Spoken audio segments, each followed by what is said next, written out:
Well, hello, everybody. This is Tim Green with Rattle Magazine. Welcome to Rattlecast number 144. So glad you could join me. It's going to be a great show today. Mike White is here. He'll be here in about 10 minutes. But before we begin, I should say that Rattle's a publication of the Rattle Foundation, a 501c3 nonprofit working to promote the practice of poetry. We've been in continuous publication since 1995 and are unaffiliated with any other organization. We just do this because we love poetry, and I know you do too. So please do click the like button and share. Make sure you're subscribed, all that good stuff. Whatever you can do to help poetry spread around the internet is much appreciated.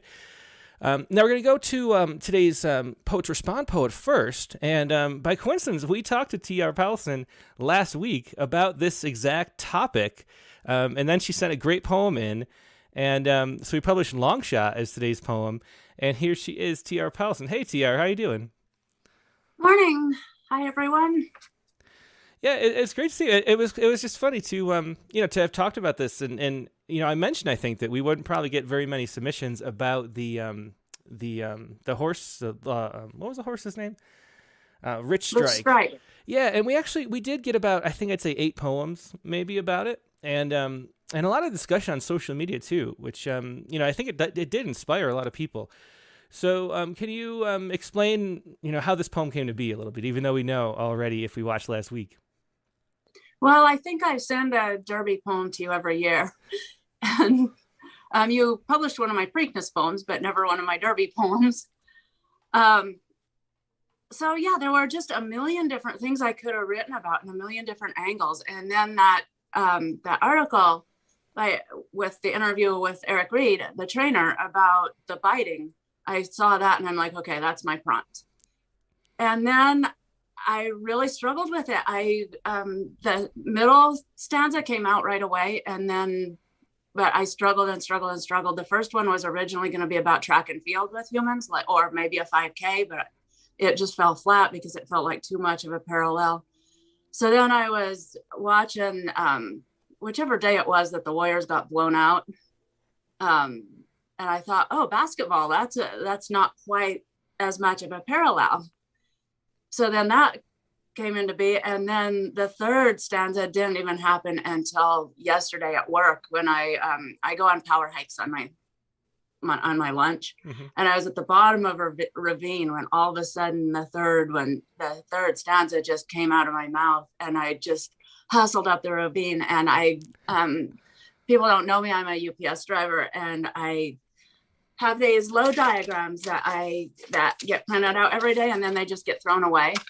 But before they get thrown away, I always grab them in case I want to write something on my lunch or something.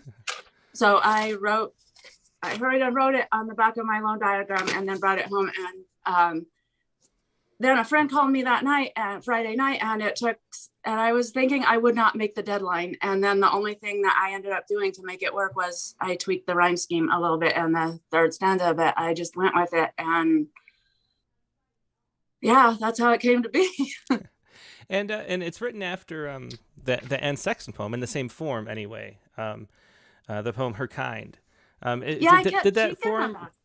When did that happen? Was that early on? You knew you were going to do that, or did it happen later? After I wrote the middle stanza, that first stanza, then I kept thinking about the Anne Sexton poem, and it just felt so alike tonally. And I thought, you know what? I think that's my form, and mm-hmm. It was just a matter of letting it work for me. I mean, I love writing imitation poems, and I mean, the fact that I wrote a successful one about her kind is just, I mean, she's one of those poems that you read in freshman poetry classes and makes you fall in love with poetry, or at least made me fall in love with poetry. And I don't know, maybe if there's time I can read that poem too. I don't know, or maybe just mine.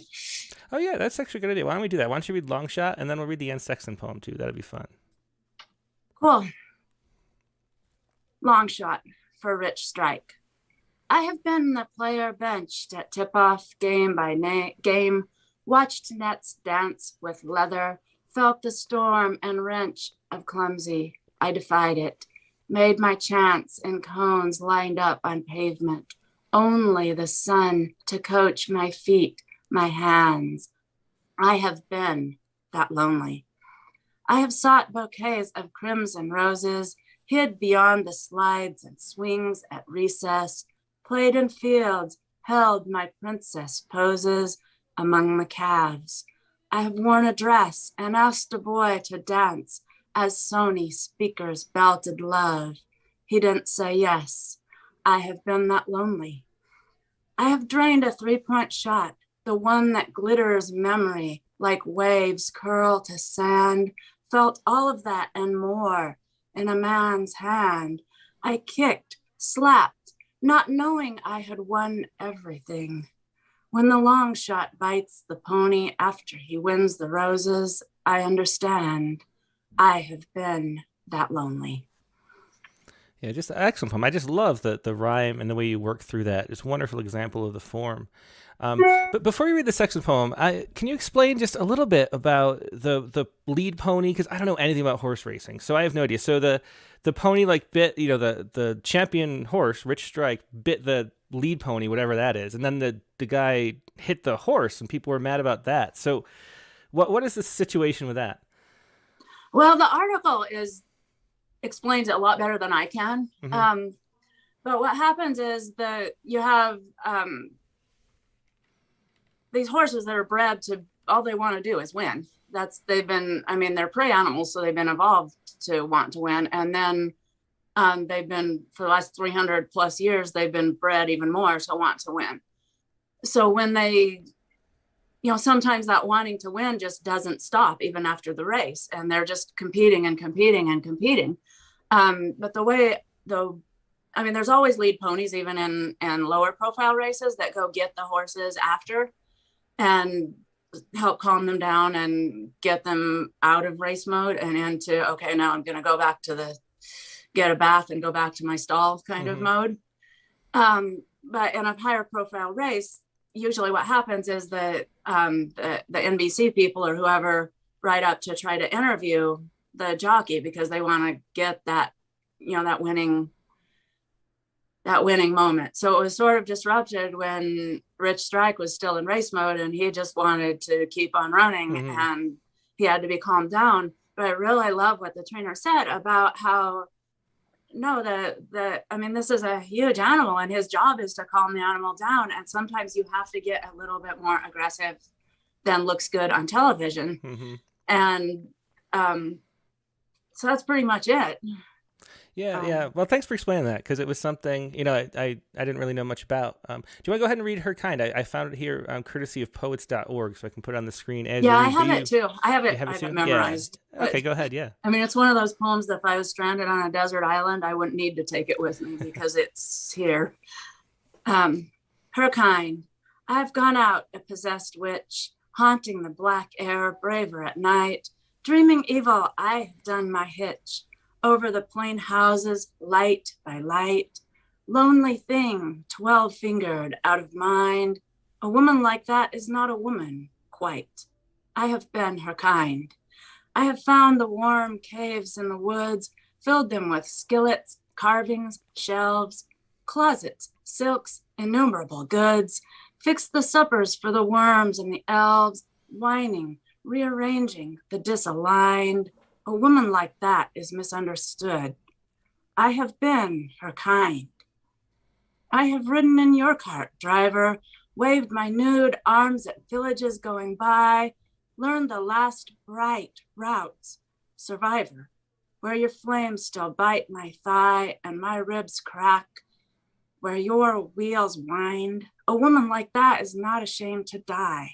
I have been her kind.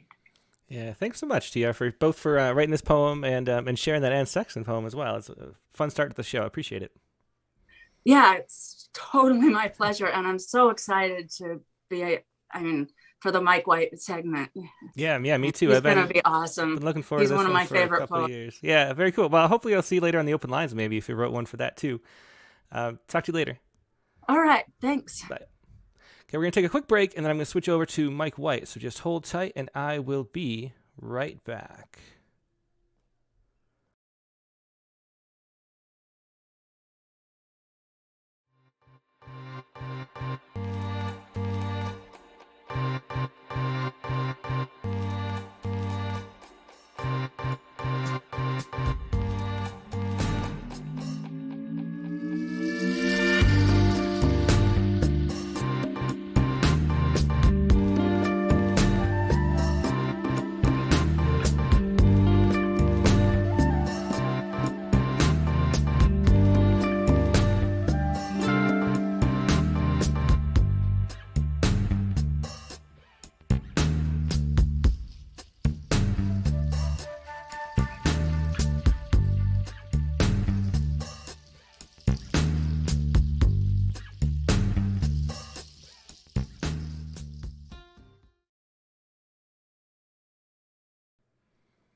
And we're back. Thanks for your patience. As I mentioned, today's guest is Mike White. I've been a huge fan of Mike for such a long time. When he was on the show, Study Beyond, I didn't have to do anything to find his books because they're right there on my permanent shelf that I pull out when I need some inspiration and want to feel good about poetry. Mike White has been published 2 poetry collections, How to Make a Bird with Two Hands and Addendum to the Miracle. His work can be found in magazines including Ploughshares, Poetry, The New Republic, The Threepenny Review, and The Yale Review. He's winner of the Anthony Hecht Prize, the Washington Prize, and Rattle's 2010 Neil Postman Award for Metaphor. Originally from Canada, he now lives in Salt Lake City and teaches at the University of Utah. And here he is, Mike White. Hey, Mike, thanks so much for being here. Hey, Tim. Great to be here. Thanks so much for having me. Yeah, it's really cool to see. I mean, I don't know how you're sort of viewed in the poetry world, but for me personally, you're like a legend almost, like because you don't have much social media presence, and No. I've never seen you do a reading, but your books are just wonderful. We've published maybe a dozen of your poems, and they're just great, and everybody loves them. So it's really cool to see you for the first time. No, thanks so much for having me. This is great. Yeah. Do you want to start out with a poem? Sure. So this is from How to Make a Bird with Two Hands, and it's a poem called Wind. Not a remarkable wind. So when the bistro's patio umbrella blew suddenly free and pitched into the middle of the road, it put a stop to the afternoon. Something white and amazing was blocking the way. A waiter in a clean apron appeared, not quite certain, shielding his eyes, wary of our rumbling engines. He knelt in the hot road, making 2 figures in white, one leaning over the sprawled, broken shape of the other, creaturely, great-winged, and now so carefully gathered in. Yeah, that was Wind from this beautiful book, How to Make a Bird with Two Hands. That's Mike White's first book of poetry, which won the Washington Prize from the WordWorks Press. So Mike, what is your background like? Where did you, how long have you been writing poetry, and how did you get into it? Is it something that you always wanted to be, or did you find yourself here? Like, what was your avenue into? No, I wouldn't say I always wanted to be a poet. Growing up, I grew up in Montreal. I enjoyed playing sports, and I guess I was always a reader, but it never would have occurred to me to write poetry. And it was really only after I had done my undergraduate and after I had done my master's degree, and I started reading a little bit more, I suppose, contemporary poetry. I think for a while, I kind of thought that, poetry had ended in the early 60s when Robert Frost died. That was like, bring down the curtain, that's it for poetry. But I started to read more contemporary stuff, and somewhere, around my late 20s, I thought, just maybe I could do this. So that's kind of where it started. Yeah, and what was your path like to your style, which is very concise, and you have the really the tightest poems of anybody I can think of. I mean, Kay Ryan is because up there the way she writes. It's hard to think of other people that write as tightly. It's very haiku-ish, but not restricted to the haiku form. Yeah. Why were you drawn to that, and how did that develop as a style? I think when I would look at collections of poetry or would look through magazines, I would always immediately gravitate toward the shortest poems. So I think that's always been there, and I have always enjoyed haiku as well. And then when I started to read William Carlos Williams, and a little bit later, as you say, Kay Ryan, Jane Hirschfield, Charles Simic, those kinds of writers inspired me as well. But I think it's just the challenge of it. I mean, I think that there's this sort of wonderful paradox about short poems, where on the one hand, it's this act of extraordinary humility, right? I mean, there's just so few words. There's so you're doing so little in the way of sort of putting black marks on a page. But on the other hand, there's real kind of moxie involved in thinking that you can say something in 3 or in 5 or in 6 or 8 lines. So I just really enjoy that kind of challenge, and I like as much as possible to leave room for the reader. I think to kind of participate in that poem, and I tend to find that shorter poems really spare, simple poems allow that to happen. Yeah, that's exactly why my two copies of these books are so dog-eared, is because you can just flip open and read one for the eighth time, and it's still enjoyable because there's so much room in there, given all the, the white space allows for so much interpretation and thinking about all the different ways you can, respond to the poems and how much is contained in so few, not even words, but letters. I mean, it's so little on the page. Do you want to read another one? Let's show people more examples of this. Sure. Actually, this one's not terribly short, but not long either. It's a poem called Tentacled Motherfucker. Lives in the sewers, lives on algae, lives forever. Steals mail, steals checks, one child still missing. Sneaks cereal bars from the Bisco factory dumpster. When the night guard hears rummaging out back, he puts his earphones on and loudly hums. Once an uncanny shadow under a bridge, identified by two boys sniffing paint thinner. Makes a moaning sound, makes a sobbing sound. Rings the church bell at unlikely hours. Starts weird fires and the sky turns green. Paints ravishing nocturnal murals. In the railroad yard, there's a little vegetable garden no one remembers planting. That was Tentacled Motherfucker from How to Make a Bird with Two Hands. So what is your process like for writing these poems? Do you a lot of times poets like brainstorm and do the maximalist thing and then cut? Is that what you do, or do you think? I mean, and the nice thing about like writing haiku is that you can write them like in the shower while you're walking your dog, and and then just write them down later because they're so short you don't forget them, and you can play with them. They're small enough to hold in your mind at one time. Yeah. Is that like that for you, or do you do a lot of revision? I do a lot of revision, but it's kind of revision on the existing poem. So I rarely sort of are crumpling up pieces of paper and throwing them. It either kind of, I'll get a sense fairly early on whether this has any potential to be a poem or not. And if it doesn't, I kind of throw it into what I call my B file. Otherwise, I kind of just keep working on it, maybe add a little bit, maybe shave a little bit away, maybe change the title. So I guess in a way it goes through revisions, but they're not wholesale revisions.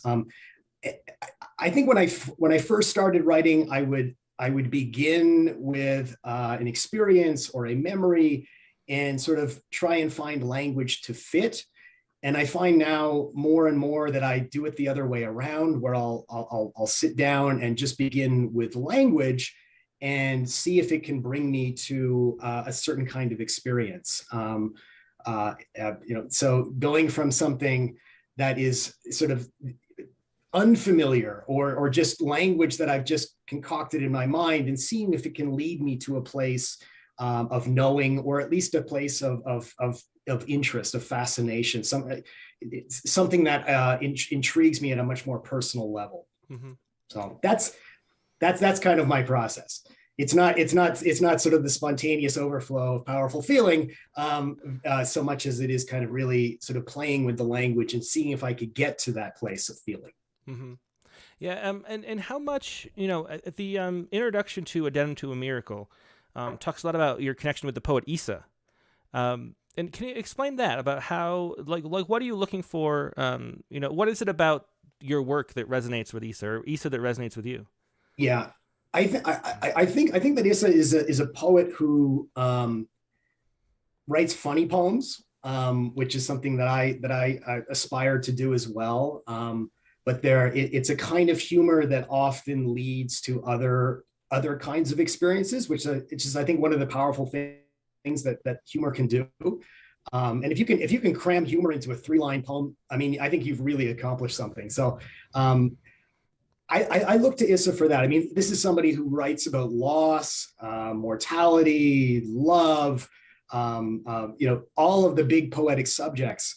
But he does it so often in a kind of a humorous vein, and he does it by looking at the little things of life, looking at the insects, just looking down rather than looking up. And I kind of that is to me the sort of model that I would want to emulate. But I think more than anything else, it's just the humor of his work, which I think is really, really powerful. I think humor allows you to create other kinds of feelings and memories, invoked all sorts of experiences in a reader once you've kind of opened them up. And I think that's what Issa does, in really powerful ways. Yeah, there's something about Issa that kind of ties together the humor and the comedy and drama of poetry, the ah and the aha, that connection there, because there's sort of like an awe behind both of them, like a looking out at awe in the world, and then you're laughing. You could either laugh or cry, and and those are the two ways it can take you, but it's still the same awe behind both, I think. Right. I mean, you think when you're laughing really, really hard, I mean, you're crying, your pores are opening up, your eyes, everything. So yeah, they're very conjoined feelings for sure. Do you have any? Are there any Issa poems that you know by heart that you remember?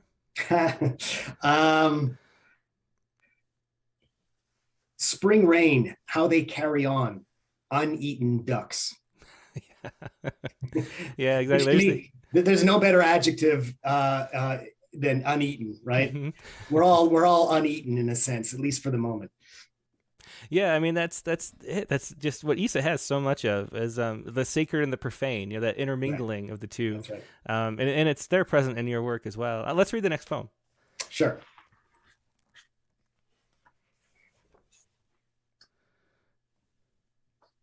And hold on to let me find.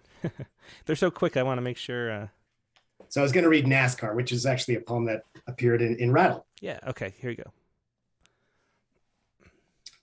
So NASCAR, not rolling in liquid fire or pulled apart by physics, not between commercials, but the way an old dog, half blind, noses around and around some quiet, apple-scented, chosen ground. Yeah. So that poem was the one that won the Neil Postman Award for metaphor. And we did. I mean, that metaphor of both. It's like a double metaphor of the NASCAR and the dog and life and the cycle of life. It's hard to know which way it goes. Yeah, it is. Yeah, it's like three metaphors rolled into one. Which is, I mean, for a metaphor award, it was hard to beat that one. So I was wondering though, how did this poem come to be? Like what was the start? Was it NASCAR? Was it seeing a dog tied to a pole? Or I mean, what was it? How did the poem come about? Probably a little bit of both. As I said, I love sports. I follow sports, but not NASCAR. I'm not even sure if NASCAR is a sport. I don't want to get in trouble. Maybe people will think it is a sport. But yeah, I often begin writing about things I don't know, and which I know goes completely against all sound advice that you receive about writing. Write about what you know. But oftentimes I like to begin with something I know very little about. So in case of NASCAR, I knew they went around in an oval in one direction, and there were lots of fiery crashes, and that was about it. But I love that as a starting point because by beginning there, if things go well, if I get lucky, it might lead me in the direction of a much more personal place, and that's kind of what happened in this poem. Yeah, you mentioned in a note. I don't think I can pull it up fast enough, but you said something about how, poetry is a process of discovery. Like you write about things that you don't know much about. How does that work? Like, what do you think it is that makes the discovery happen? What is it about writing poetry that can be used as a tool that way? I think language in general, at least from my experience, is a place that can get you there. I mean, I think of like a child who plays with ants, right? As we all do when you're 5 or 6 years old. No one has to tell a kid go and play with those ants. Kids will just do that, and I think that's kind of how I think about words and about sort of those little black marks on the page. I kind of play around with them, and to a certain extent, you can manipulate what they do, just like you can throw a stick into a pile of ants and they'll kind of climb all over it, or a piece of bread and they'll carry it away, but they're going to do their own ant thing as well, right? And so I think that's kind of what's fascinating to me about language, the ways that you can control it and manipulate it, and the ways in which it just does its own thing. And that process of discovery is really the kind of the bringing together of those two elements of language, the kind of the ways that you can manipulate it, and the ways that these happy accidents, to put it in Bob Ross terms, how they do so often happen. So that to me is really exciting, and it's really the wonder to me of poetry, of what it can accomplish, both as a writer and as a reader. Yeah, I love that. I never heard that before of words as ants, but they move on their own. They kind of have a life on their own, but you can play with them too. Yeah. Yeah, that's interesting. Let's hear another one. Okay.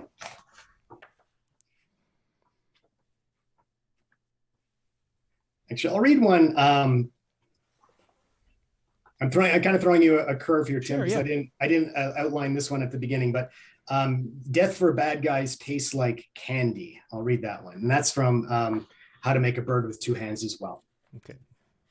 So death for bad guys tastes like candy, which explains why there's no hurrying the bad guy when he's got the good guy right where he wants him, sweating under the industrial saw blade that advances so slowly you wonder how such a speed setting could ever be useful in the manufacture of anything, though it's just the thing for the bad guy who lives to savor the almost unbearable anticipatory sweetness of death drawn out to an eternity of close-ups alternating between two men, every pipe in the place is steaming, who share a certain moral fanaticism and a passion for the pretty office girl turned militia queen, who is just now regaining consciousness and taking her cue from the swelling music is maneuvering a giant meat hook onto a giant pendulum.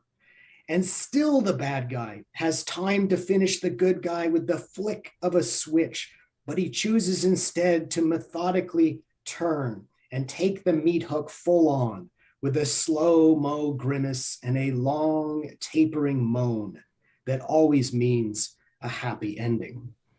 Yeah, that's just great. The death for bad guys tastes like candy from How to Make a Bird with Two Hands.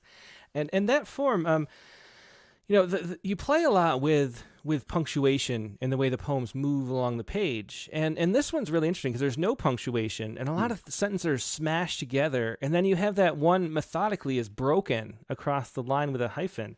What were you trying to do with this poem, and what were you going for? I think oftentimes with both punctuation and line endings, what I'm seeking to do, I don't know if it always works. I'm sure it doesn't always work, but you're trying to create that sort of double exposure, right? If I can use that kind of metaphor, where you have two photographs, one on top of the other, and as a reader experiences that first line as it moves into the second line, ideally, it may cause a kind of a revision of sense of what the sort of the mind's eye is able to visualize, and if both of those things can kind of overlap, I think you've achieved something. So it's not as though every line does that, but I think that's one of the things that you can do with line endings. That's a lot of fun. Mm-hmm.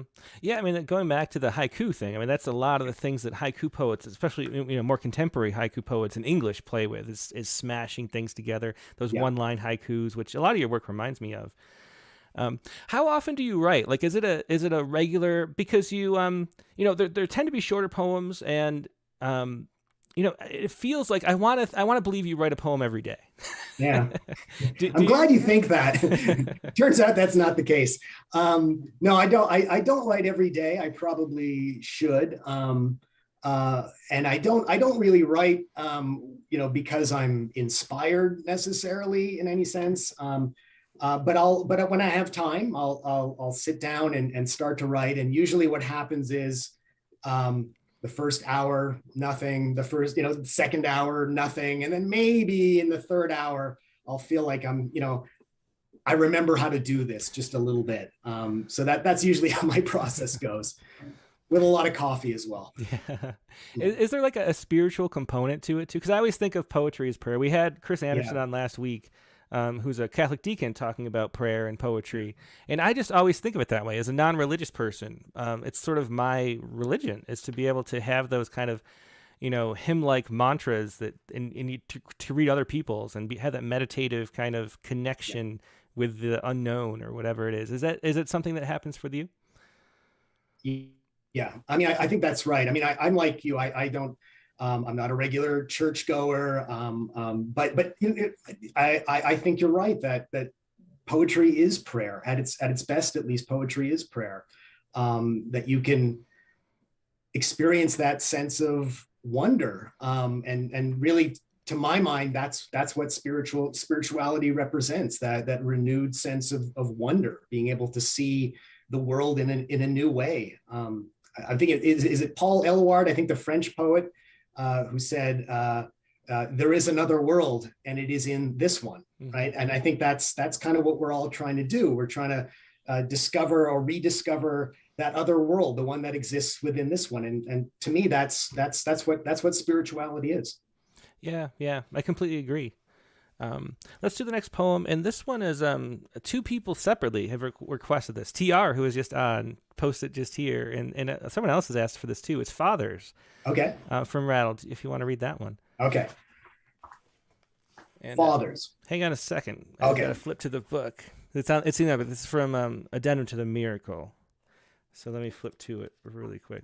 For when poets have longer poems, I don't rush to flip as much, but here we go. Got it. Fathers. This one saws the board. This one sees the board, but does not saw it, or not as his father sawed it. This one saws his kids in half, but does not see it. This one is bored. This one still sees what he saws, his second wife says. This one saws to have something real to seize. This one for the scent of pine. This one for the sound. This one sees saws as everything around him comes slowly crashing down. Yeah, and that was Fathers, another poem from Rattle that appeared in Addendum to a Miracle, Mike White's most recent book. And both of your books have won prizes. This was the winner of the Anthony Hecht Poetry Prize. The other was the Washington Prize. You're one of the only poets that has been on the podcast that doesn't have a it doesn't have an online presence. I mean, you don't have a website, you don't have social media, and the idea, a lot of people think that you have to do that. I've seen a lot of people say, "Oh God, I have to get on Twitter now because I have a book coming out."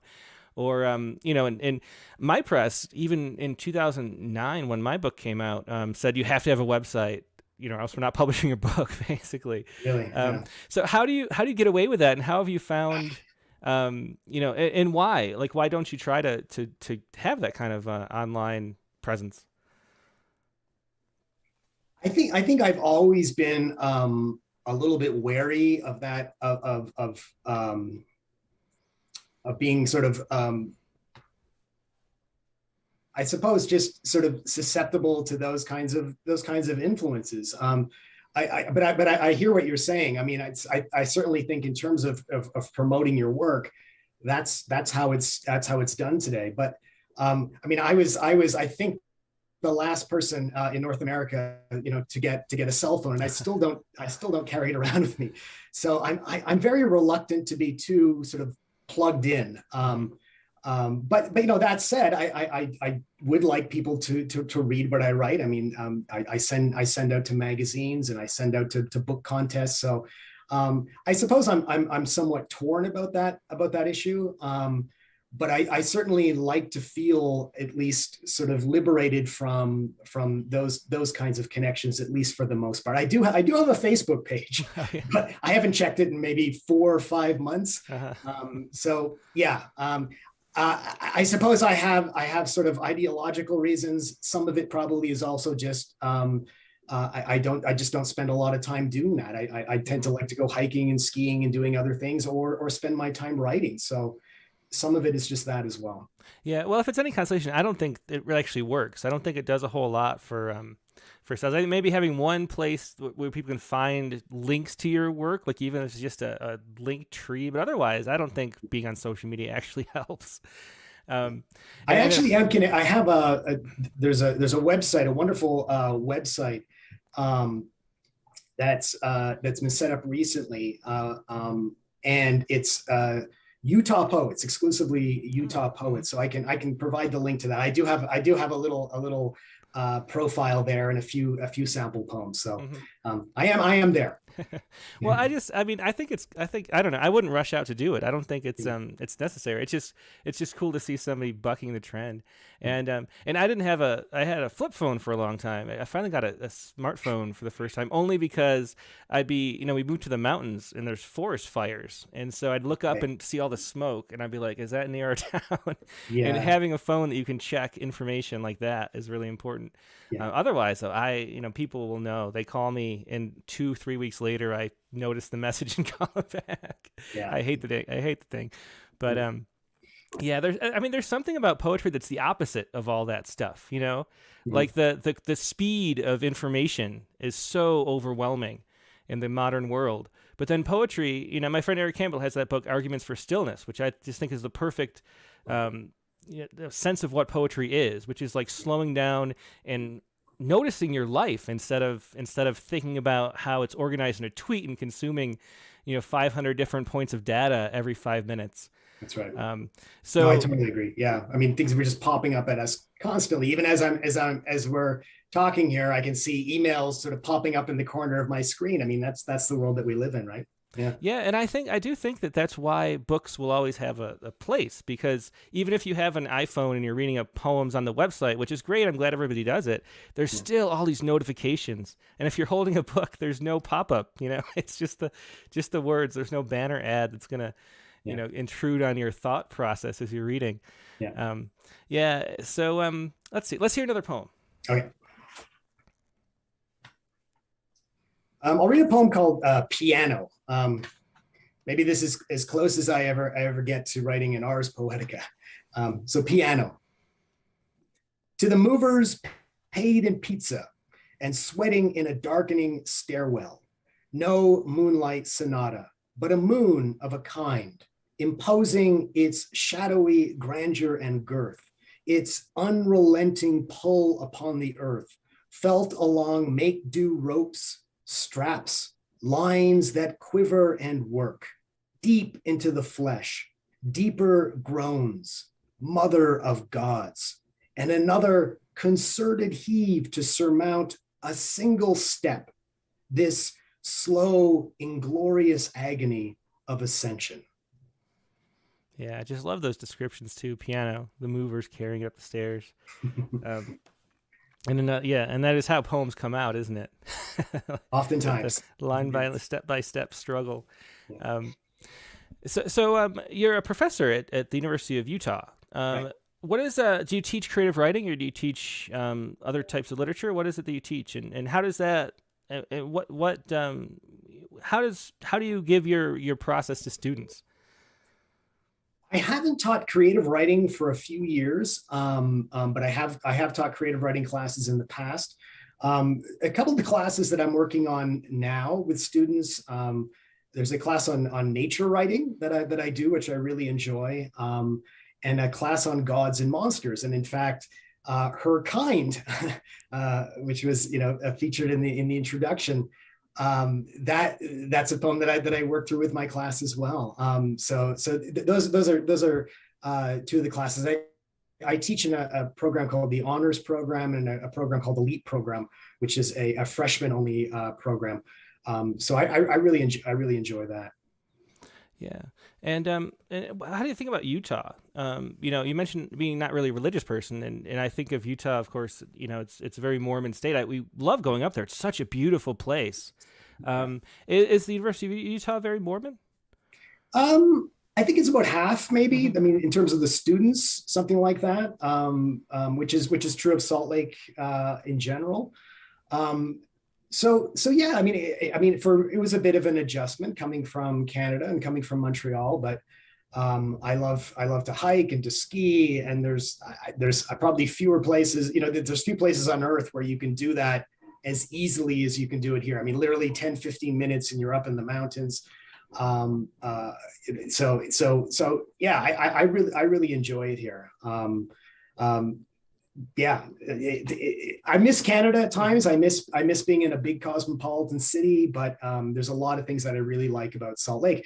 And it's funny, in Salt Lake, I mean, although you do get that more, conservative religious sensibility, you also get kind of that counter reaction. So I've never seen so many tattoo parlors and coffee shops and so on, and dive bars, per capita than in Salt Lake. So you do get that kind of counter reaction as well. It's an interesting place. Yeah, that's what I was kind of wondering about, because that was our, we've been up there several times, and it's gorgeous just in general. But then there is that interesting vibe, which where poetry fits in there is a kind of an interesting thing. So you mentioned like loving hiking and nature. How does nature play, into the, why is nature poetry such a thing that we're drawn to? Like, so much poetry is drawn to nature. Why do you think that is? I think it's like poetry. We were talking about poetry as being this place of stillness, this kind of oasis, this reprieve. And I think nature is very much the same thing. So it's very much the same kind of experience, at least for me. I'm not often sort of immediately inspired to write when I am immersed in nature. Often I'll get back from a trip, and my mother will invariably ask me, you were at the Grand Canyon, did it inspire you to write? And the answer is usually no. I mean, not immediately, but then I'll months later I'll be sitting down to write, and I'll write about a toilet or something, and all of a sudden those memories and those experiences from the Grand Canyon will come back, and somehow the Grand Canyon will get imported into that poem. So for me, it's personally, it is a kind of a reprieve, just that place of stillness. And I think in terms of my writing, it kind of seeps in gradually. I very rarely write a poem, using nature as a direct source of inspiration, but it finds its way in.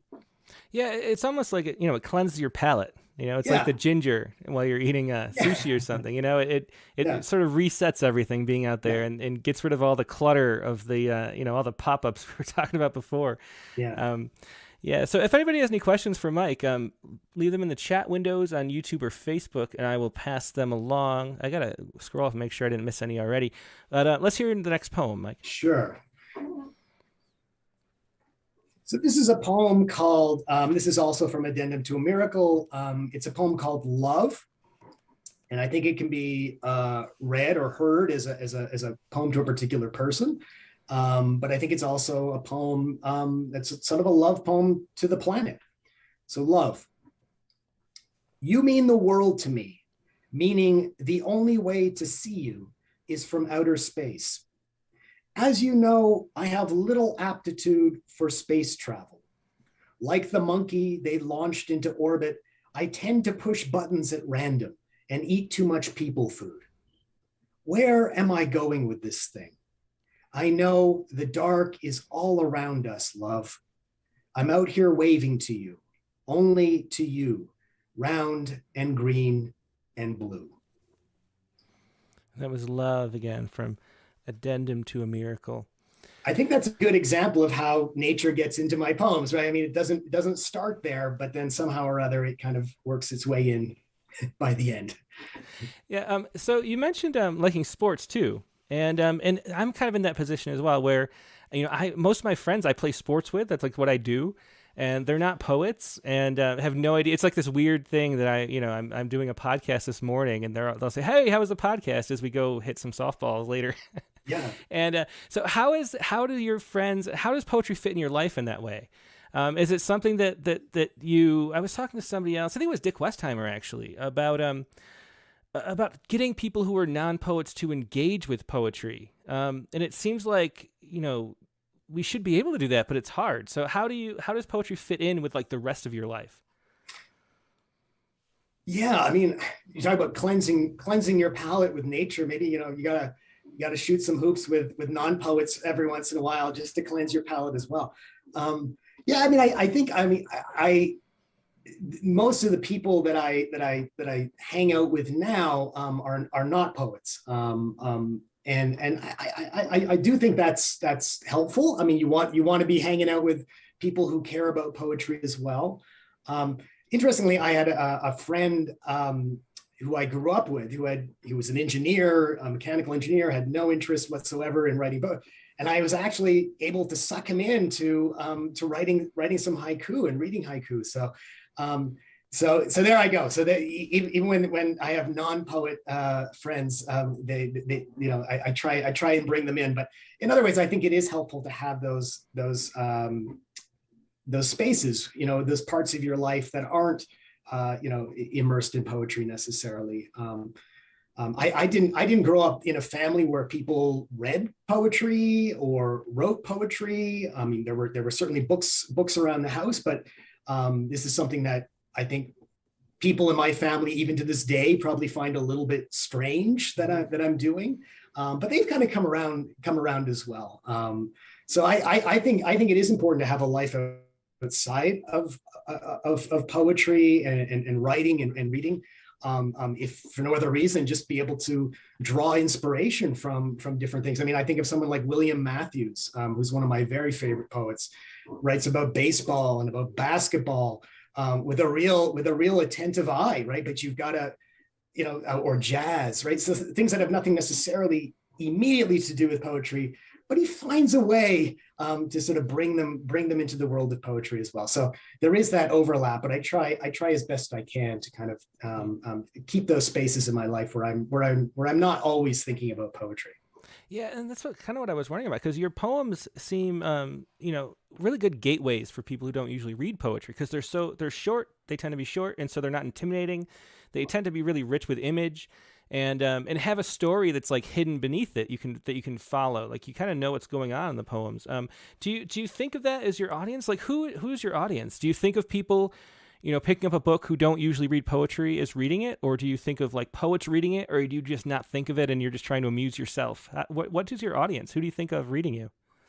I think when I'm writing, I typically what I'll do to sort of as a kind of warm up, I'll read poets that I really admire. I imagine you probably do something of the same. You just kind of try and get into that mind frame. So I think when I'm writing, I'm thinking in terms of William Matthews and Larry Levis and Jane Hirschfield and these people that I really really admire. How might they read this? But yeah, I do always have in the back of my mind, with someone who had no prior experience in reading poetry, what would they think of this? Would they think of this as being elitist or pretentious? And that does cross my mind. I try as much as possible to be aware of a reader. And I think, you often will read poems in say magazines and you think, is this writer in any way, observant of the fact that someone else is going to be reading this, someone that doesn't have that frame of experience that you're drawing from here necessarily. So I'm always trying to sort of change seats. I'm the writer, and then I go around on the other side, and I try and occupy the role of being the reader, and thinking in those terms. How would someone, do they have enough information to be able to kind of grasp what I'm trying to do? And have I left enough room for them to be able to kind of import their own experiences, their own memories, and so on? Mm-hmm. How do you think about that? About you mentioned having room to import your own memories. Do you think that? Do you think about how, I don't know, leaving that space? Like, do you think about relating to things like we talk on the Critique of the Week that we do every Friday about how important it is to be specific, and a lot of people think about, try to write in sort of more generalities so that it can be more relatable. And we always say that the feeling lives in the specific. So how do you think about that? Do you think about leaving room for people to enter in that way, like that they can relate to the ideas and images you're presenting? I think a lot of the language that I use, and this I think in many ways relates to my own weakness and my own limitations in terms of how I view the world. I tend not to be, I'm observational, but I'm not observational at the level of detail. Whereas somebody, I might have a car parked out in front of my house for 2 weeks. And then if it turned out that car was stolen and the police came to my house and said, was there a car parked in front of your house? And I'd be like, yeah. And they'd be like, what was it like? And I'd be like, I don't know. It had 4 wheels. It was a car. I don't know. Right. So a lot of my specificity tends to be along the lines of saying it was a dog, it was a cat, it was a car. Right. So I hope I'm allowing a reader to sort of think about what kind of dog they might imagine. And so to some extent, that is a style that I've developed, as I say, sort of that is derived from my own limitations, my own observational limitations. But I think it can work because it does allow that reader that space. So is it specific? I hope it's specific in terms of giving a reader a clear picture, but then allowing them to kind of color in between the lines if they like. Yeah, there's I don't know, I'm trying to get a handle on what I mean, but there's like a vignette kind of sense to your poems, that they exist in their own little space and you see a little scene play out. And and I think it's a really cool way to write, and I think that people can appreciate it maybe. I was at a festival a couple weeks ago, and I had to try to pick poems that a general audience of non-poets, because I imagined people just come in and leave after one poem. It's just like a little art fair was going on one side, and there's a little poetry stage, and just to be polite, like people are going to sit down. So thinking about that in terms of like what somebody would appreciate, and it's really hard actually, like thinking from that perspective really twists your mind around a little bit. You have to realize that how esoteric and just in our own little world poets tend to be, and so breaking out of that's tough. Yeah, absolutely. Yeah.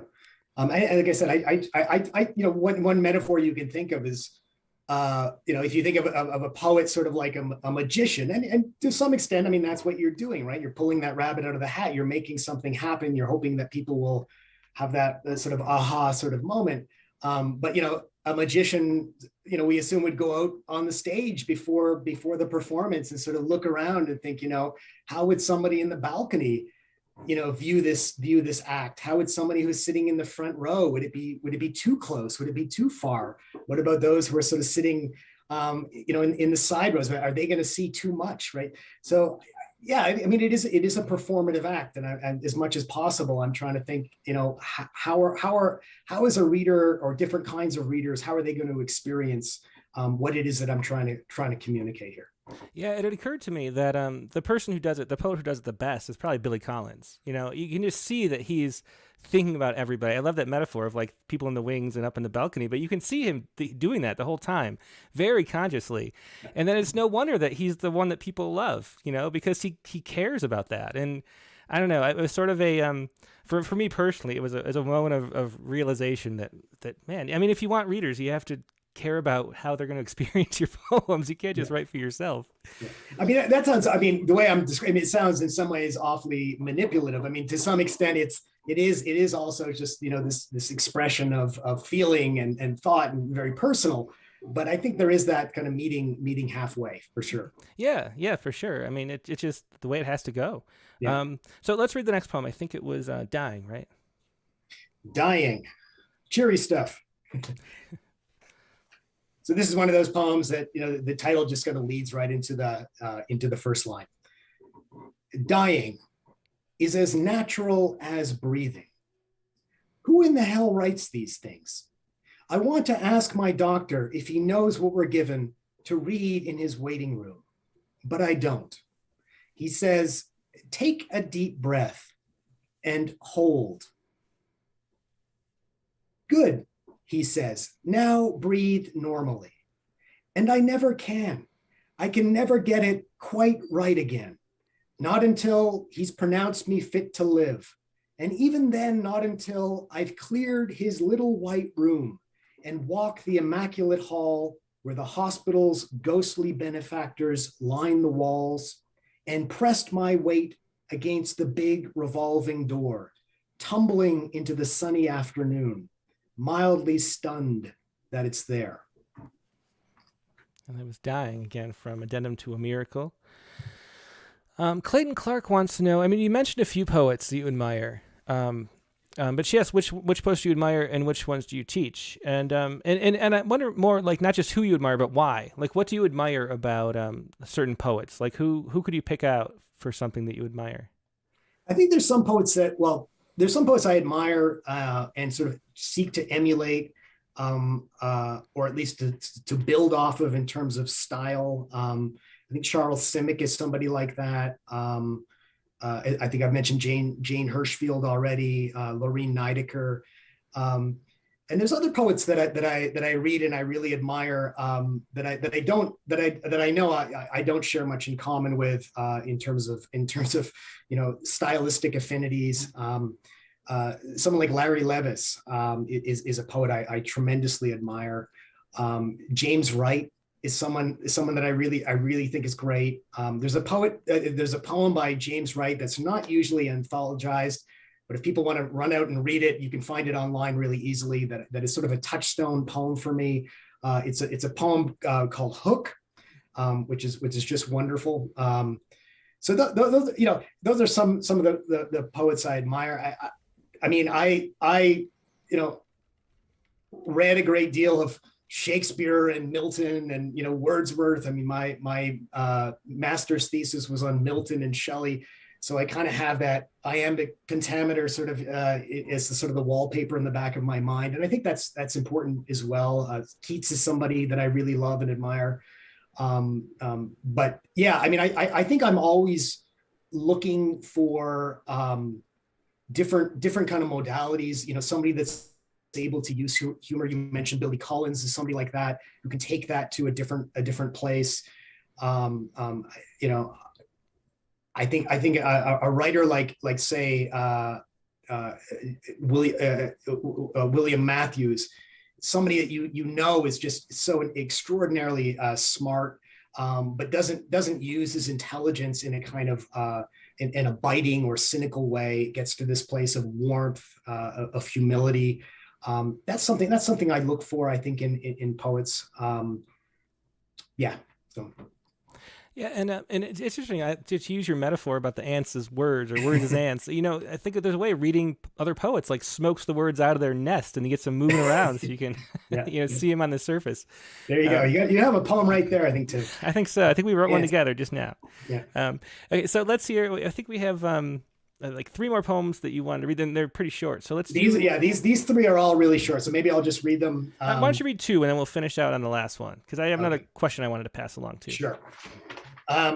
Death. Here we go again. So this is another poem about death, called Death. She brushed it aside and brushed it aside, as we all did, the fly that kept landing in her casket. And I wonder, that's another poem from Rattle. And, that is a poem from Rattle. And did that? So where does that image come from? Do you have any idea the source of that? The fly being brushed off. Was there something you saw that made that poem happen, or is it just something that spontaneously appeared in your mind? I think it's one of those moments. I've never been to a funeral where I've worried about a fly actually landing in someone's casket, but one can well imagine, right, how that could happen. And I think that's often where my poems begin. The possibility, and then just sort of exploring what that might suggest. And again, it's sort of whistling in the dark. I mean, we're all terribly afraid of dying, but to find some kind of humor there is I think part of not only my process, but part of, I think, a kind of a survival mechanism. I mean, we all do this, right? To whether it's in poetry or in other ways, we're trying to find ways to think about the unthinkable. Mm-hmm. So that's I think part of what goes into a 5-line poem like this. If I can, my explanation is going to be longer than the poem itself, which is never a good sign. But I think it's always a good sign, I would say. But let's hear Faith next. Sure. I read a lot about dogs. So this is one such. Faith. Whisper the word death in the ear of a dog, and it hears walk. Yeah, that's great. Great little poem. And I wondered too, as I was reading that, just talking again about trying to reach different audiences. It seems like, because you do write about dogs a lot, and I always try. I want more people to love poetry, because I love poetry, and so I'm always trying to think of things that would do it. But do you ever think of like putting together a chapbook of dog poems so people who love dogs can read that? You know what I mean? I mean, is there a way that we could branch out from just the traditional ways of publishing to get more people engaged? Because poems like this, and there's like a good dozen, at least, great poems I just noticed flipping through the last couple of days about dogs that, you could find audience for that. That's a whole totally different audience, and we never even try. You know what I mean? Do you ever think about that? I have not thought about that, but I like the idea. I have a lot of poems about snowmen as well. We could have a whole collection of a snowman, dogs. Yeah. No, I mean, like little poems in a gift shop, you know? That's it. You know? That's it. Yeah. Yeah. It's probably been done. I would guess somebody has put together a collection about dogs. Yeah, but not great poems though. I mean, Oh, that's the problem. I mean, if someone does it, they're terrible poems. So, well, anyway, so who was it? It was Nate Jacobs says this is a masterclass on how to end a poem, and it's true. Your endings, I mean, with a shorter style, the ending has to like both be surprising and expected at the same time in a real resonant way. It's hard to do. So how do you go about finding how to finish a poem? I'm glad he says that, because I did a reading recently, and someone came up to me after the reading and said, I really liked your poems, but they just when I was kind of getting into them, it just ended. And I said, I'm very Canadian, so I was like, I'm sorry about that. But he said, no, it's good, it's good. But yeah, I mean, I think there's a kind of an occupational hazard in writing very short poems, in that you come to realize when there's a kind of a possible break point, and there's certainly the possibility of sort of lopping off a poem when, if you would let it run for another 5-10 lines, it might become a stronger poem. So I think that for me, the end of the poem always sort of leads me back to the beginning of the poem, and leads me back even to the title. Oftentimes I'll play with a title or with a first line for months, and sometimes even years, before I feel like it kind of sufficiently connects to the end of the poem. So I often think of a poem as, it's like you're going down, like a kid going down a slide, right? Does the kid want to go back up the stairs again and go back down the slide? I mean, that's kind of the litmus test. So I mean, thank you, Nate, for appreciating that. But that's never easy. It's never easy to know when to end a poem, and how it is that it's gonna encourage a reader to go back to the beginning. But that's the objective. Yeah, it's interesting that you mentioned that. It's like a struggle, because I was thinking about it without even noticing I was thinking about it. In that that poem, If I Jumped Off a Bridge, or If Everybody Jumped Off a Bridge, I can't remember the exact title, but it was the one in Rattle, and it's one of your longer poems. It goes on for a page and a half. Yeah. And I was wondering, like, why, because I was noticing there were certain places you could have ended that poem, but then you kept going. And the pushing it, there's some kind of interesting tension in the book. I don't even remember which book it's in, but between the, because the poems sort of are shorter, and then when there's that longer one, there's like a tension between the lengths where you're like anticipating the ending, and then it keeps going and pushes past it, which is interesting. Do you maybe want to read that poem, but also just talk about, like, why did that poem go on farther? Yeah, I got into my kind of Whitman mode there, that kind of anaphora going, right, where you get that. I think when there's a lot of repetition at the beginning of a line, it kind of encourages me to keep going. So if the poem sort of begins like that, I might get on a roll. So I found it. It's on Addendum to the Miracle, page 46, if you're looking for it. There it is. Yes.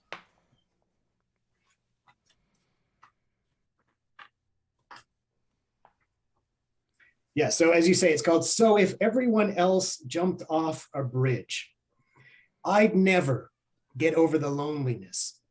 I'd be surprised as all hell. I'd say it like a sutra, everyone. I'd rave, I'd mourn, I'd sulk. I'd run out of food and have to go shopping. I'd bring along a credit card and a driver's license. I'd roll through stop signs nervously.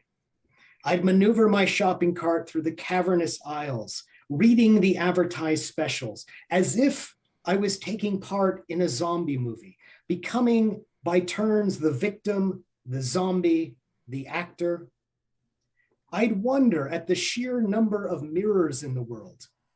I'd go to bed early, thinking I'm going to wake up, and I'd be afraid to go out at night, like a refugee, like a woman. I'd stop showering because someone might be on the other side of the curtain with a knife, now that there was no one to protect me, now that there was no one. I'd stop showering just because I could. I'd start thinking that maybe this was all meant I was immortal, which I had long suspected was the case. And then I'd reason that just because everyone else had jumped off a bridge, it didn't follow that I was going to live forever. I'd want to die much of the time. I'd stop writing poems, nothing more than a mild shock, like opening the fridge in the middle of the night to find the power had gone out. I'd read the same shit differently, and by candlelight eventually. I'd translate the faces in the photo album into Braille. I'd scan the dawn sky for airplanes, the hedges for lost pets. I'd cry for joy hearing a sparrow, a cricket, whatever. I'd know the month and the day of the week, so help me God. I'd drive to bridges and then to the bridge, iron railings in a rolling fog. I'd gaze down and into the onrushing water, into my own improbable shadow. Yeah, it's just another great poem. It's So If Everyone Jumped Off a Bridge, and that's from Addendum to a Miracle. And it's just interesting the way that almost every line could be an ending there. You know, that's kind of, each line has that feel to it. And then it keeps going. Do you remember, did you know you were going to go to the bridge at the end? Was there a point at which, that was the destination? No, I don't think so. And I think that's that sense of discovery. This is a poem, like a lot of my poems, that just began with a piece of language, a fragment of language. Mm-hmm. The parental. So if everyone else jumped off a bridge, and I just went with it, and see how far it takes me. And as I said, I think the very repetition that started in the poem allowed me to keep going, not to lop it off at an early stage. But no, I didn't. Is that kind of David Kirby, the wonderful thing that he does, that he sort of brings it back around. And who knows, maybe that was sort of playing in the back of my mind as well. But no, I hadn't. It wasn't preordained that we were going to come back to the bridge.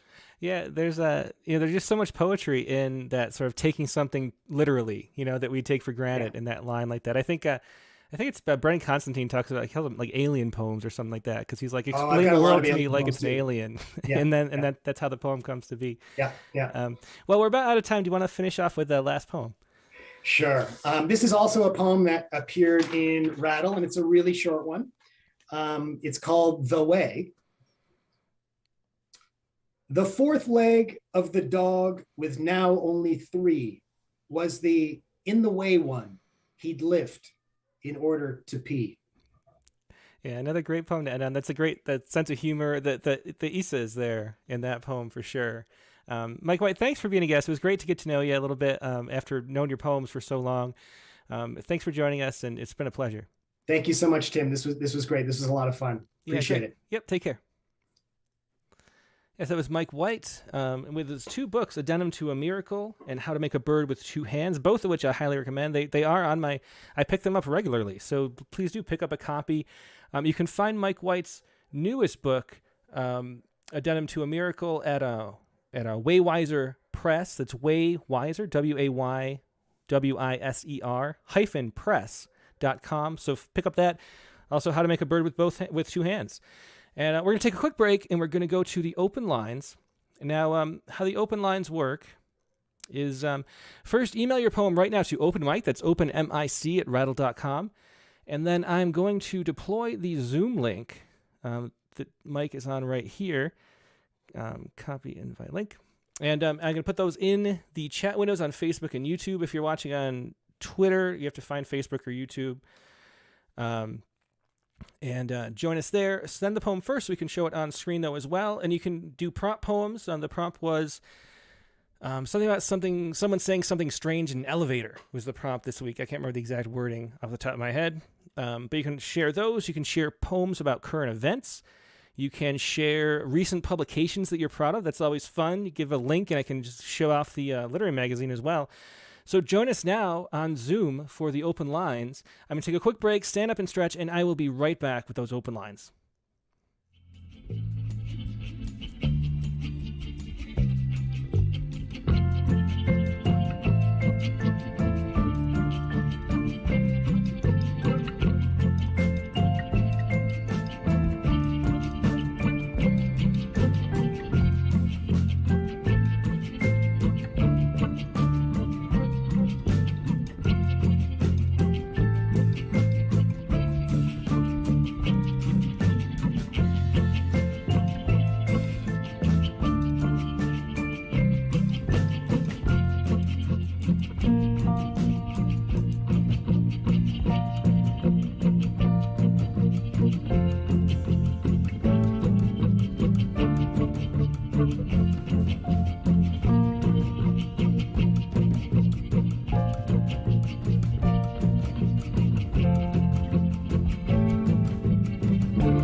And we're back. Thanks for your patience. Let me see. So the prompt for this week was to, let me find the prompt really quickly. Where was it? It was to, on the elevator, here it is, on the elevator, a stranger says something unexpected. That was the prompt for this week. On an elevator, oops, hang on. There. On an elevator, a stranger says something unexpected. And this was my poem really quick. I'll do my poems first. Megan didn't have one this week, but mine was briefs, and it's brief. Briefs. With a startled look, she enters the elevator, and down we fall through all the levels of awkward silence. Finally, in the lobby, she tells me, but not unkindly, and there's nowhere to go but up. That is my little poem for this week. And my new rule is now I have to write a poem every week, no matter how little time or anything I have, because if I give myself any slack, I'll slack off. So that is my poem for this week. Now let's see what everybody else has. Let's go first. And I'm going to remind everybody too that when you share a poem on Zoom. Come on, I'll unmute you and bring you on, and then go back to the stream wherever you're watching before, so you can read along too, which is it's an added experience to be able to see the poems. So just pop on when it's your turn, read your poem, and then go back to where you were listening. But for now, cut off that stream that's in the background too, so there's not two streams going as well. So let's see what we have here. Let's go to Anna Yin first, and let me unmute Anna. Unmute yourself. There you go, Anna. Wonderful to hear the interview and everything. And I will share poem is like in 2013, I visited Las Vegas, and I had a wonderful, interesting experience, and I almost forgot the poem. But then I found your prompt. Then I found it and I rewrite the poem. So the poem titled "Elevated Thoughts." Excellent. Okay. Elevated. Yeah. Let me hang on one second. There we go. Go ahead. Elevated thoughts. The elevator door opens. I step in. A strange lady hands me her card. She smiles and insists, "I can read really good things about you." I frown and ponder on the shadow of Eiffel Tower through the glass panel, lingering on my tanned skin, and the splashes from the swimming pool below, so much like another white lotus. The sun starts setting in flames behind the building. I long for a romantic dinner somewhere. I turn over the card. It inscribes, "Psychic readings restore lost loves. The night curtain will soon drip down. I wonder who will be in the limelight." I step out. The wheel by Paris in Las Vegas keeps spinning. Oh, that was wonderful. I love that image you ended on there. Thanks so much for sharing that, Anna. Yeah, it's a true story. Well, that's excellent. Thank you. Okay, let's go next to Dick Westheimer, because he's been on later lately. Let's go on to Dick now. Hey, Tim. Hey, Dick. How you doing? Good. You know those Mike White poems that I noticed early on about what a difficult time you had getting them on the screen. They were so short. They were wonderful. Yeah, that's the other thing I got to remember with the shorter poets. It always happens. With the longer poets, by the time I get there, they're still in the first stanza, and it's all okay. But with Mike, and other people, the haiku poets, I was having a real tough time with like Roberta Beery for the same reason, because by the time you get to the haiku's over. But well, she's coming to next year to Cincinnati. Cincinnati is going to have the Haiku Association of America conference here, and theoretically she'll be here. Oh, that's great. Yeah, I'm sure she will. That's wonderful. Yeah, very cool. I wish I could go. Maybe I will. Cincinnati's a nice place. Not too far from my hometown. If you do, we can, fist bump. Yeah, that'd be cool. Yeah. Have you out to the farm. Well, terrific. Time for one or two? I think we have time for two. I mean, yeah, let's do two. Why not? Okay. First, I'll do my prompt poem, which is called The Answer. Okay, let me pull up the other one that you submitted, right? The other one I submitted two. It would be the one Schrodinger's Cat.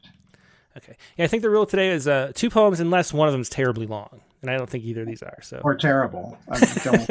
Well, we'll listen to terrible poems too, as long as they're not terribly long. Right. So, Okay. So you want to do the prompt poem first? The answer? Sure. Okay. The answer. It wasn't what he said, but where he stood. On elevators, folks maximized the distance between each other, but this guy stood right up next to me, as if we were 2 strap hangers forced face to face on a crowded F train. Before I could move, he blurted out one of those W questions that really isn't a question. What is the meaning of life? I could feel the elevator cab shudder, could see his hand blotched and gnarled, palsy against the rail. I was shaken, but taken in by his smell, a bit like laundry detergent or lingering cherry pipe tobacco. Reminded me of my dad's bent stem briars, and rather than squirm out of the way, I looked at him directly, put my hand on his one that shook so badly, and said, I love you, brother. That's the best I can do. Oh, that's great. I love that, Dick. I didn't see that ending coming. That was excellent. And it reminds me of another. I should have written about a different story. I just remembered one weird elevator experience I had that I recalled. But let's hear the other one. So the other one is, do you want to do Schrodinger's Cat? Was that the one? Yeah, this is a weird effort. I think this is the Pantoum form where you each line ends. It's a guzzle. With, guzzle. Thank you. Yeah. Yeah. This is a good one. I mean, the ending. I remember this one from reading it yesterday. And the ending is great. So everybody be prepared. So, and just for a little background, Schrodinger's cat, I do say it in the poem, but it's like, as long as the cat is in the box, you don't know if it's alive or dead. So according to quantum theory, it's both. Yeah, exactly. So if it's a particle, then it knocks over the poison. And if it's a wave, it doesn't. And it's both or neither until you check is the idea of that thought experiment. So this was in response to Shireen Abu Akleh, I can't pronounce her name, who was the Palestinian-American journalist who was shot by a bullet. Yeah. Tragic story, and who knows, probably what happened. That was sort of the point Yeah. of this whole place. So Schrodinger's cat, the murdered journalist, and the ancient bones. For those who loved and admired Shireen Abu Akleh. David slays Goliath, then 10,000 more, including his lover's husband. What men will do for love. The Genesis myth says my people were promised land. Some believe in myths. Some believe in a vengeful God. Some in a God of love. Every place is built on a more ancient place. Bones, stones on bones, all the way down. Each bone was born of penetration, which is sometimes an act of love. Schrodinger's cat is both alive and dead until we look in the box. Doesn't matter how you feel about cats, if you feel their teeth or love to hear them purr. The box called Israel, called Palestine, called Canaan, is the Schrodinger's cat of war-torn places. It is a box filled with a God of hate and love. The angel Gabriel reports good news to some, interprets others' visions, and trumpets love. Shireen was killed by the occupiers, or the occupied. What's in the box of possibilities depends on who is the neighbor you're supposed to love. Even if we knew which gun fired the shot, Even after the lid is popped, the murder is like the promise, is like the cat in the unopened box, is not like love. We named our firstborn Gabriel. In the ER, he tends to victims of violence who sometimes create victims of violence. The bloody work is often hard to love. Yeah, great poem. Thanks for sharing that too, Dick. Schrodinger's Cat, The Murdered Journalist, and the Ancient Bones. An excellent guzzle. I've learned how to say that right now. It's guzzle. Now Guzzle. I remember what the form is. Yeah, great. Always a pleasure, Dick. Thanks. Yeah, thanks. Bye. Okay, let's go next to Jennifer Elise Wang. Hey, Jennifer, how you doing? I'm good. I submitted a second one since you said there was time, but I don't know if it. Oh yeah, let me see. Yeah, I got. I have two right here. So Ride in the Elevator and second poem. Yeah, the second poem is The Innocent, and that was actually from last week's attempt at. It was my first demi-sonnet attempt. And cool. Yeah, I tossed it in there because we've been talking about dogs. I'm a cat person, and so I thought it was kind of appropriate to have a cat poem. Excellent. Well, since you explained that already, why don't you start with that, The Innocent? Yeah. Okay. The Innocent. Shining eyes on a sweet face. You always look like you're smiling, except when you think I'm mad. Then I hear the dry mouth smacks, and you flatten yourself as to disappear until you perceive I'm pleased again. My precious child, my baby, my kitten. That's excellent. That's the demi-sonnet form, and it's the kitten flatten rhyme there. Yeah. That's a 7-line poem with a rhyme kind of hidden on the last word. Yeah, that's great. Yeah. The Innocent. This was actually inspired by Erin Murphy because she talked about I think it was her mother's cat in one of her poems. So I was like, oh hey, I'll write about my cat. Oh, that's perfect. So my second one is a second attempt at a demi-sonnet with this week's prompt. Riding in the elevator with a Nobel Prize winner. I'm a scientist by day, so I did end up in the elevator with a Nobel Prize winner. Did not say anything. The second half of this was inspired by something my partner wrote when I took him to a lecture, and was like, I felt super awkward because he is not a scientist, or he's a scientist now, but he wasn't. And so it was a random comment. And so it's a melding of two events that happened in real life. So riding the elevator with a Nobel Prize winner. The typical trip up to the 6th floor of work is interrupted by a Nobel Prize winner. A rare occasion he is actually in the lab. I shuffle silently and rack my caffeine-filled brain for an insightful comment on innate immunity or a unique question about tumor necrosis factor alpha. But the bell dings and I blurt out, I like the way you speak. Oh, very good. Yeah, another excellent a demi-sonnet. And what is it cancer science you do? What kind of science do you do? Yeah, I'm actually in I'm part of a husband and wife team lab. So the husband does cancer and I do a traumatic brain injury. But wow. This is it was Bruce Beutler who works at UT Southwestern now. And he does cancer and immunology. Gotcha. Yeah, very cool. Well, thanks for sharing that. That was excellent. Always great to have scientists in the house too. Yeah, thank you. Yeah, take care. Let's go next to Nivedita. Actually, we get Nivedita up. I'm going to admit more people. Okay. Hello? Hey, Nivi, how you doing today? I'm doing great, thank you. How about you? I'm doing great. So what do you have for us? Sort of a prompt poem. I say sort of because it starts off with the prompt and finishes not off the prompt precisely. Well, that's perfect. I mean, we want poems that start and go somewhere surprising. That's always the goal, I think. So the choice is this poem. The choice. 2 elevators diverged in a silver lobby. One, slow and steady to the pearly gates up above, and the other, the mobile express to hell. Beware, for both elevators are hand and glove, for I was on that then, and now I'm on this, said, a stranger, for I'd never seen him before, and knew instantly I would never see him once more. Well, heaven seems too shallow for one such as me. After all, I've never been on a goody-goody spree, and hell's such a messy inferno for someone who has not done all that bad, though.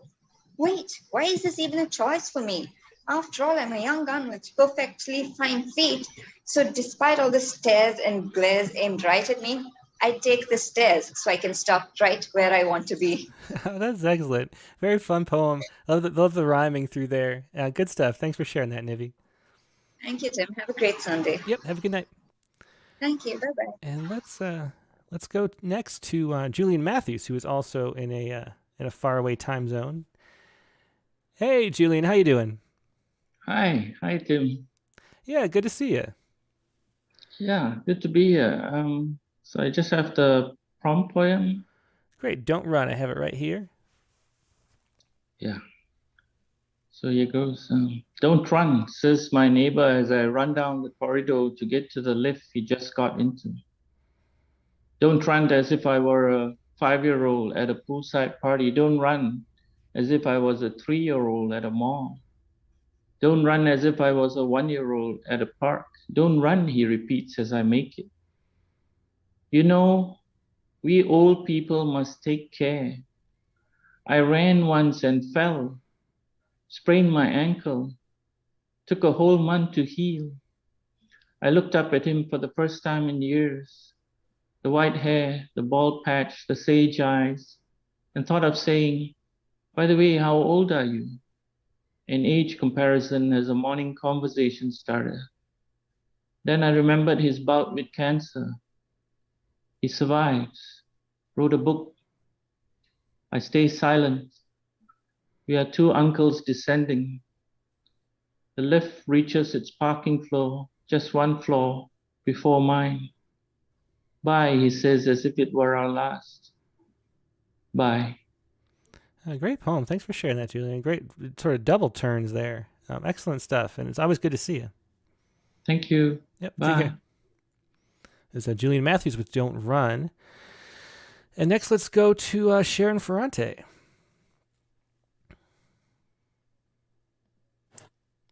Hi, Tim. Hey, Sharon. How you doing today? Okay. Thank you so much for the interview with Mike. Yeah, I really loved his poems. Yeah, he's a good one. Great. I have a prompt poem. Uh-huh. It did happen in Salem, Massachusetts, one time when I was there. It's called, I Bet You Have a Hangover. The stranger on the elevator says in a half whisper. I watch his lips shape them out while his dreadlocks cascade with the scent of dragon's blood. We hit the floor. That damn button I pushed, it likes to laugh when his stomach falls. I tell him yes. I danced all night to reggae with Reposado, watching everything and nothing drip from the walls. Then I kissed the drummer for a CD. The stranger says it was a great kiss. Oh, great story. I love that. Thanks for sharing that. I bet you have a hangover. Yeah, oh, thanks, that Sharon. was fun. Thank you so much. Yeah, Thank always you. a pleasure. Thanks. Take care. Thank you. Let's go to Guy Chambers next. Hi, Tim. How's it going? Good. Hey, Guy. Yeah, I got a prompt poem here. There, like you said, I like the prompt. It was pretty good. I got so many different ideas where to go with this. So this one I call Shadow. Okay, I got it up. Go ahead. Yeah. Okay. Step into the elevator the other day. Tucked in the corner, like an anchor, was a tall, slim gentleman. Standing still, without a will. A husk face with no thoughts, eyes distraught, staring straight ahead. Wearing a stowaway hat and a dusky, rusty jacket. Way down with old army boots with threads outshoots. Very edgy, hands shaky. With a throaty voice he speaks out. I lost my shadow. I felt the footsteps walk away the other day. Must find it before tomorrow, or it will be a widow's shadow. It took me by surprise. That was no lie. Before another thought, the elevator's stops. Door opens to let me out. Beside me is my shadow. It's sold to me with a promise not to let go before the light takes it away. Very fun poem. Yeah. Thanks for sharing that, Guy. Shadow by Guy Chambers. Thanks, Guy. Yeah, I got the I got another small one, a Michael poem there. I don't know if you got it. Yeah, I got to hear GIF. Go ahead with that too. Sure. Yeah, this I like I said, let's like listen to those short poems there today. There, I always love short poems and even writing them. So this one I call gift. Life's a gift. Ever once, go around. Excellent. Thank you. Yeah. Thanks as always, Guy. Always a pleasure. Thank you. Bye. Okay, this Guy Chambers, and let's go to Phil Stern. Okay. Are you gonna be here? Hey, Phil, you here? I hope so. You are. Hey, Phil. Yeah, great to see you. I don't know if your camera's still not working, but I hear you anyway. Hold on, let's see. Yeah, there we go. Okay. Yeah, I rebooted it. I figured it out. So the camera works. Okay, yeah, so there's a video button if you want to push it at the bottom left. I think it might still be off, but I hear you either way. Is that it? It's still not working, but let's just hear the poem, I guess. So what is the poem you have? Okay, this is the old prompt, the dummy sonnet, except I tried to write something a more formal version. Interesting. It's 7 lines, Mm-hmm. but I have a traditional quatrain and a couplet with the 5th line and with an internal rhyme. Ah, nice. Okay. Yeah, that's an interesting form. I think you have to rename it, though. So what do you call this one? It's a more official half sonnet. Well, I hope I sent you the right one. Reaching for the moon. Yep. Oh, okay. All right. The sea reaches for the moon twice each day, only to be pulled back in helpless, endless replay. Single humans feel a lunar ceiling, but thousands once communed to send an avatar to the moon. Oh, that was excellent. I love that form too. The more official take on the demi-sonnet. Thanks for sharing that, Phil. Great poem. All right. Thank you so much. Yeah. Thanks for Yeah, always a pleasure. Bye. And let's go to T.R. Poulson back again. We'll start like we finished, or finish like we started. Makes more sense that way. Hey, TR. Hey. Yeah, I didn't know if I should come back or not because I didn't want to be greedy as far as sharing, but... Oh, it's never greedy. Yeah, definitely. I am very bold about promoting myself. I'm not shy. The only problem is I think you sent a image, and it's very low resolution, so I don't think... Is it? Yeah, I don't think I can actually share it, because it's not legible. Yeah, I didn't have time to retype it in, but the story behind it is that in my writers group, we were having a discussion about whether our published poems are better than our unpublished poems. And I agree with them that a lot of my best poems are still my unpublished poems that have like 30 rejections on them and that aren't quite perfect. And one of the members of my group said that she tends to just sort of walk away from her published poems almost like, because they tend to be old and not as good and she's not connected with them. And I don't feel that way. I still am just as proud of my poems I wrote a long time ago, and especially my first published poem that made me think about my very first published poem and how excited I was to get that acceptance letter. It's not a poem I would necessarily write today, but I'm still proud of it in its own way. So it was published by a journal called Main Channel Voices, which is a lesser known journal, and I believe defunct now. I mean, some journals sort of go on and off from being defunct and they come back to life, and I've lost track. So yeah, I guess you'll have to just listen to it. Shoes, black leather, blemished. Today it covered sweating corporate feet that tapped to the beat of conference calls. Once it shielded at another creature's sinews, blood and nerves from heat. Wet and cold, Tonight, the shoes glisten alone as far away the same moonlight finds the dull leathered butcher's boots. Their seams hold bone sawdust. Fat and bloodstains form a skull, a nest, a fist, a flower transgressed by a fallen knife's scar. Laces, frayed and tied, hang loose. The manager sits barefoot, studies columns on his laptop.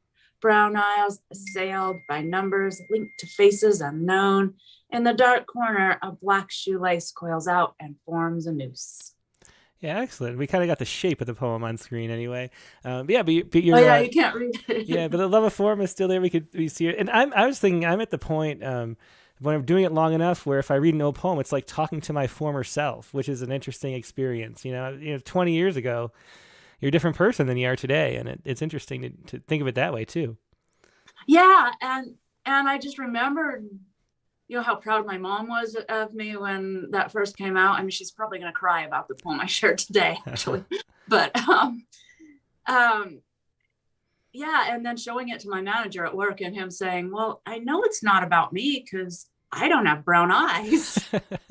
And just thinking about how we can tweak details, and me thinking in that moment, oh, it just might be about you, Yeah, that's great. Well, thanks, Tia. It's always a pleasure talking to you. And thanks for sharing two poems today. Yeah. Rattlecast, and thank you for all you do. Yeah, great. My pleasure. It's just, I love this, so thank you. Okay, and I think that is it for people who are signed up. Let me see. So we do have other poems to read and share, though. So I'm going to leave the Zoom open. If anybody still wants to pop on the Zoom, we have at least 20 minutes. And I'm going to share some poems from people who couldn't be here but would like to share. So I got Ted Guevara, Carlton Johnson poem. I got the Hook poem I'm going to read by James Wright that Mike White mentioned. And then we have some other poems too. So let's try that. Let's see what we have here. Let's go to Carlton Johnson's poem. This is Beneath My Feet. And this is, Carlton says, here's a recent poem built on the prompt of state soils. Every state has a state soil. Interesting. Florida's state soil is called Mayaca, fine sand, and so I worked in a poem about the early explorers of the New World with the ones who were here. Very interesting. So this is Beneath My Feet by Carlton Johnson. Here we go. Beneath My Feet.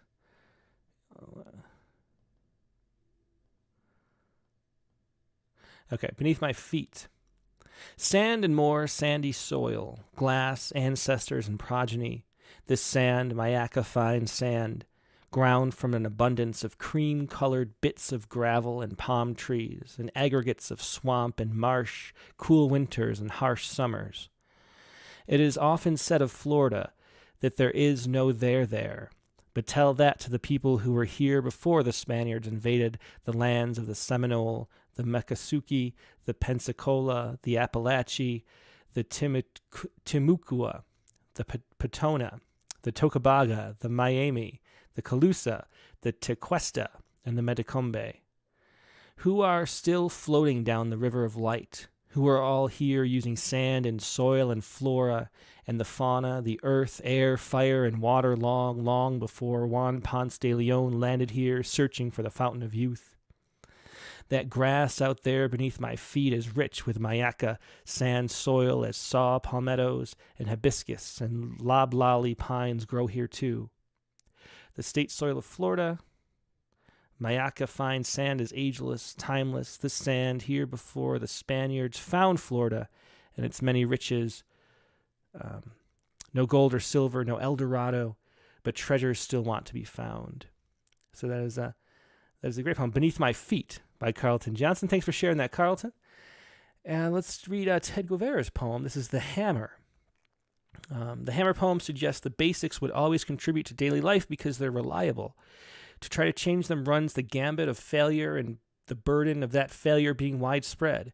I had a hard time picking, but the name Orbison seemed Americana enough. And so he's got this great photo. Ted always includes great photos. I love it.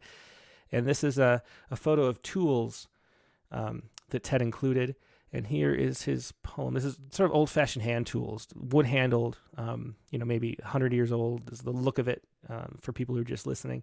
And this is Ted's poem, Hammer. There's camaraderie once you're confined even for a moment.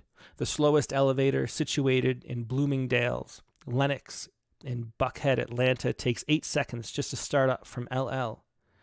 Riders would have no choice but to quell in silence. But not Orbison. 8 seconds to him would dull his very existence. At the 5th second of not moving, he blurted out, "You know the hammer cannot be improved. Yeah, the tool, that one." They tried, but their effort was all for novelty and sales. It went out as quick as Sears and Roebuck, the company that promoted the electric craftsman thing. It kept eating the children's fingers. Leave well enough alone, I say. The people around Orbison in the elevator were likely power setters, suited or dressed for the day to make life better for the masses. Orbison smiled at one of them, maybe to jam his contribution to humanity in the 3 seconds left of stillness. Great poem. That was Hammer by Ted Goveri, another elevator poem. Thanks for sharing that, Ted. Let me see what else we have. Let's see. We have... So here, I think maybe Jerry Stephenson, he hasn't been on. I think maybe his Zoom is not working for him. So here is, it's not that easy. It's not that easy. Samuel Clemens had difficulty with spelling his own name. Was Mark Twain to be held at blame? The joy of AKA as pleasure by some, Mr. Stings like a bee, made many opponents flee. Reason are ripe for this foolish tripe, unless it directs to aphorismic glory. To quote Samuel Twain, "'Tis a poor man that can spell a word but one way," in support of brevity and dyslexic poets. That is Jerry Stephenson's poem, It's Not That Easy. Thanks for sharing that, Jerry. And let's read this poem that Mike, I'm just curious, I've never read it. This is Hook by James Wright. And Mike White earlier said this was a touchstone poem for him, so I found it. This is courtesy of bestpoems.net. Probably, posted here without permission, but that is okay too, usually. Hook by James Wright. Here we go. Hook by James Wright. I was only a young man in those days. On the evening the cold was so goddamn bitter there was nothing. Nothing. I was in trouble with a woman, and there was nothing there but me and dead snow. I stood on the street corner in Minneapolis, lashed this way and that, wound rose from some pit hunting me. Another bus to St. Paul would arrive in 3 hours if I was lucky. Then the young Sioux loomed beside me. His scars were just my age. Ain't got no bus here a long time, he said. You got money? You got enough money to get home on? What did they do to your hand? I answered. He raised up his hook into the terrible starlight and slashed the wind. Oh, that, he said. You had a bad time with a woman. I had a bad time with a woman. Here, you take this. Did you ever feel a man hold 65 cents in a hook and place it gently in your freezing hand? I took it. It wasn't the money I needed, but I took it. That is a great poem, great story. Very similar to the elevator prompt almost, except it's a bus stop. That's Hook by James Wright. And yeah, James Wright's a great poet. Let's see. I want to make sure I'm not missing anybody.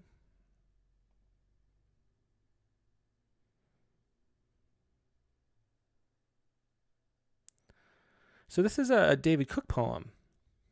Good for the Project, a.k.a. The Perfect is the Enemy of the Good. This is David Cook, and it's a revision of something from a previous prompt, he says. It's too long for poetry boxes, but it is as pared down as I can get it. So David makes these poetry boxes that are really cool, like poem dispensers that he puts around town. Let's see. So here you go. This is Good for the Perfect by David Cook. Yeah. Good for her to have a friend who could when I could not. She loved to dance, let her dance. Who was I to paskin against this angel at work, befriending her, flying with her? On returning, I'd hold her hand behind like she showed me and rub the loose rib under her shoulder. I shook this angel's hand, its loose grip, kept my thumb on its knuckles. My finger touched the gravel. I felt embedded in its palm. Its hand on her waist moved her forward, and looking back seemed to say, trust me as far as you trust. Her spine like knuckles on a fist. Her ribs clenched over her heart. It circled her, dragging its fingers along her until it vanished, save for its head. She stood in heels she'd hesitate to wear with me, light on her forehead. Still, I'd watch its hummingbird eyes look down, yet not losing the cuticle white below. Just the tips of its fingers spun round the funnel of its chest. I was assured of their platony when it held her hand, saying, I'm like a girlfriend, with the breathy drawl of a Confederate mother. Wings twitched with the cadence of its voice. I could see they were talking under your wing, if not for you, she's saying. I thanked it for that. I thanked God for it.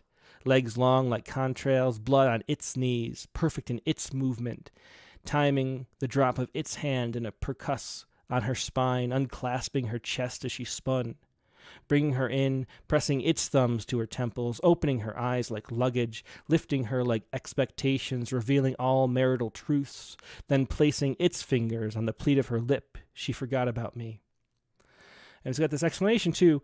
There's an Old Testament feel in this poem, especially evident in the use of the archaic pasken, which I had no idea what that word was, P-A-S-K-E-N, meaning to forbid in regard to an orthodox belief. This, in addition to the genderlessness of the angel, the use of Marfan's disease symptoms, evidence of a fall, and not so subtle hints of an effeminate southern drawl to describe it, attempt to layer and deepen the poem that is on the surface a lamentation of losing one's spouse to the allure and validation of work. One of my first poems written after my divorce when I was dating a wonderful woman who was also a dance studio owner and instructor.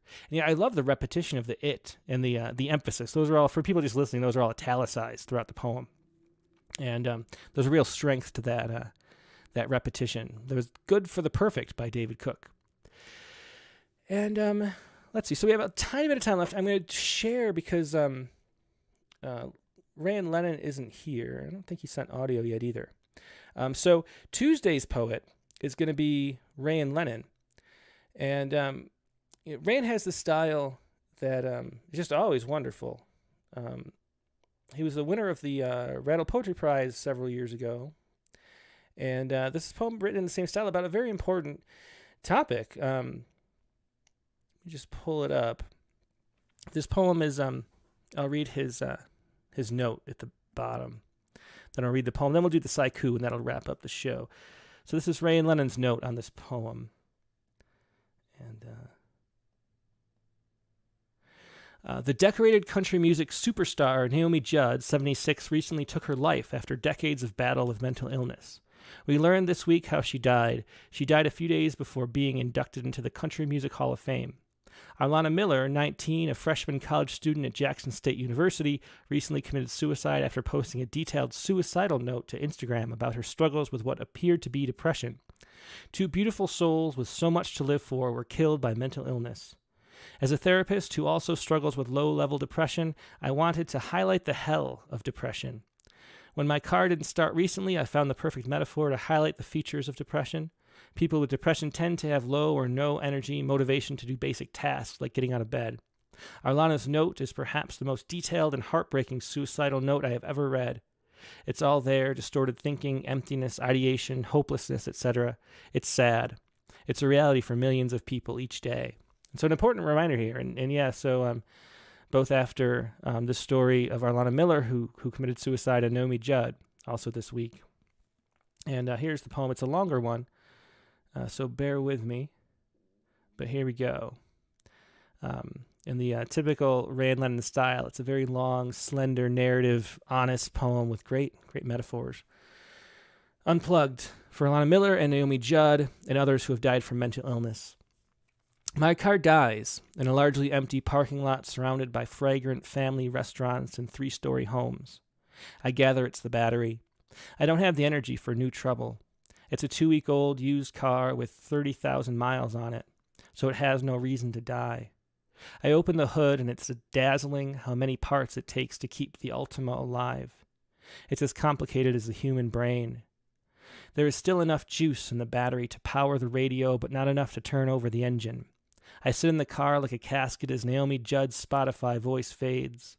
Love can build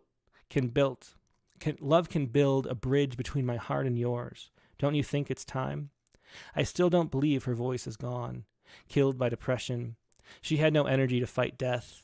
My galaxy cell is dying also. It has 3% life left. I go to pee in the hell of a pizza joint's bathroom. Filth browns the seat. Grime lives on the stink. Back out in the chill, I check my phone to find the roadside assistance guy has called. I call back and he says I missed his call and so he had to help someone else. I explain I visited the bathroom. He says he would come after he is done, and he says I should keep my phone on. I tell him my phone is dying too. He says keep it alive. I stand in the darkening cold. I feel empty as the bottle of water I drank. I read the public IG suicide note of Arlana Miller, a pretty young college cheerleader. She says goodbye to her mom and family and how COVID, her ACL injury, and failing grades have deepened her emptiness. She says she feels dead inside, the water is peaceful, and she has lost her connection to God. I imagine the unbearable peace and sadness of her final minute. I am alone with the clouds and thundering traffic. The car still won't wake up. Dark crashes down. I was supposed to have met up with a friend for drinks and to chase women. I stand under the hidden stars and see my life. I am desperate to find a wife to feel at home in the universe. Yet I have given back good women in search of what I will never find. The director of my family therapy agency sends an email encouraging us to take care of our mental health as we take care of the clients we empower. He says in the email how therapists and clients are taking their lives at an alarming rate. I think of my own war with depression, OCD, and anxiety. I think of how many days I have had to pull myself up to help a client who is struggling to hold on. I am more than tired. Mental illness killed Naomi Judd at 76 and Arlana at 19. There are a billion ways to die, including chemical imbalance. My drinking friend calls to give me advice, but never volunteers to come by and give me a jump start. He says he will head to the strip club to Down Wings and watch the basketball game. I almost hate him for driving past this town without rescuing me. I wait for the roadside assistance guy like God, someone I don't exactly know, but who will release me back to my routines. I call the roadside assistant guy before my phone dies, and he sends me straight to voicemail, twice. He has blocked me, and he reported to Nissan that the job was complete. I find charging in the grime-filled pizza place and call my insurance. They send another guy out. He's 40 minutes away. I sit and watch people walk in, even though they are unaware of the never-cleaned bathroom and years of scum glued to the sink and floor. A black boy and his Mexican girlfriend sit behind me. The boy has new love and suburbia in his voice. He orders a ton of wings, and when it comes, he says he is rewarding himself for slaving at a job he hates. He says he will be off tomorrow, and he didn't even know it. I go outside and stand by my car. I can't find the stars. I'm alone. The new roadside assistance guy pulls up with a woman in his crumbling SUV and quickly jump-starts the car. He's black. He says I look like someone he knows. I say I don't. The woman looks out at me like she could enhance my life. I get in my car and my father calls. He gives me late advice about the battery and alternator and how to park the car once I get home so the tow truck can easily grab it. He wasn't part of my world for the first 13 years, and when I left Jamaica to live with him in America, he was not naturally nice to me. I think of the car finance guy who 2 weeks ago looked at my credit report and said he would give me advice like I was his own son. I didn't cry. I think how some people are set up to win. The finance guy told me how his son had an 800 credit score and just bought a home. I drive by homes on water so big and beautiful that they outshine the quarter moon. The moon rocks like an empty rocking chair. I drive in warmth.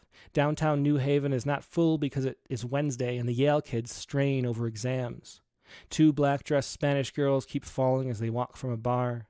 I want to stop, but I think my car breaking down was God sending me a message to turn my life around. I nearly died in an accident 2 months ago that totaled my car. I am the same man, in more debt and depression. So many people are dying right now, and I get to climb that Victorian stairs to a place called home. There was nowhere to go but bed after washing off a sad day. I used to be afraid of falling asleep and never waking up. Now I accept there is another world. The TV purrs. All the lights can't go out.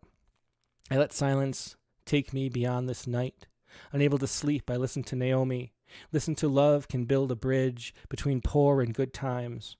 I hear the rumble of a distant train cutting through a scenic valley of ponds and green trees. Sweet memories return to me. First kiss, first goal in high school soccer match, first poetry award, first ace in a golf tournament. First time a woman said she loved me more than herself. I get up and savor the dark richness of gingered sorrel. The way it carries me back to Christmas nights, family, lights, and songs. I hear delicate notes falling from a flute. I know life is likely in love with me too. There's a long poem by Rayon Lennon. That's going to be Tuesday's poem.